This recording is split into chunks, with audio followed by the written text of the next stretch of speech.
they don't want to leave because they want to take their pet with them, and it's just not practical a lot of the time. It's, I think, pretty traumatic for people to have to leave their pets. I know how I'd feel. I wouldn't be leaving the house.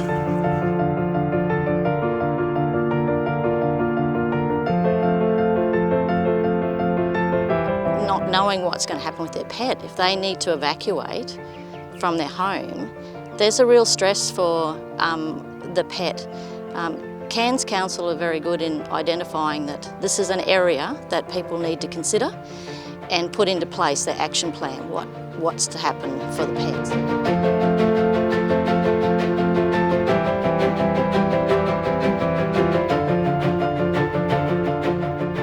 So we're very concerned in an emergency that those pets might not be well cared for and well managed under a plan. And particularly for people who are more vulnerable through age or disability or not being able to speak English well, really haven't thought about what to do with their pets. And when they have to be evacuated or moved from their houses, worry about it too late. So this is an issue that councils around the country are battling with frequently. So we were trying to come up with a solution to that problem where we could have a situation where pets were being well looked after without their owners necessarily there, and giving the owners some degree of confidence that their pets were being looked after for a short period of time. So it's only for the response of the emergency. It's not going to be for a long period, more than 2 or 3 days, for example.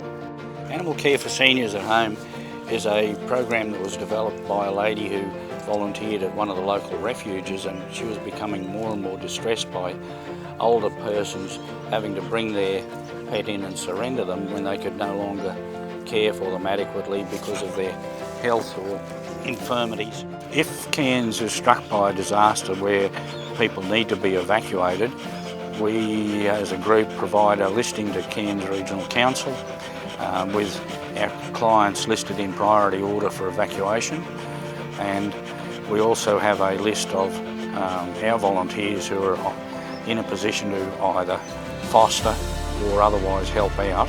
Some of our volunteers live in the evacuation zone, so they obviously can't help, but we'll just work hand in hand with council and we'll make arrangements to help with the evacuation of the animals. It started as an idea to help the elderly look after their pets, and we had about 5 volunteers who attended the first meeting, and about 3 or 4 or 5 clients, and it snowballed, which is wonderful, which demonstrated there was a need. We have about 60 volunteers and a similar number of pets and clients. So it's worthwhile, and it's obviously needed. You wouldn't leave your children at home alone if something happened to your house in an emergency.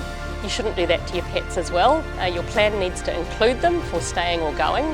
And if you're not sure and you need advice, ask us at the Disaster Management Unit and we can provide you with some support for getting that plan together.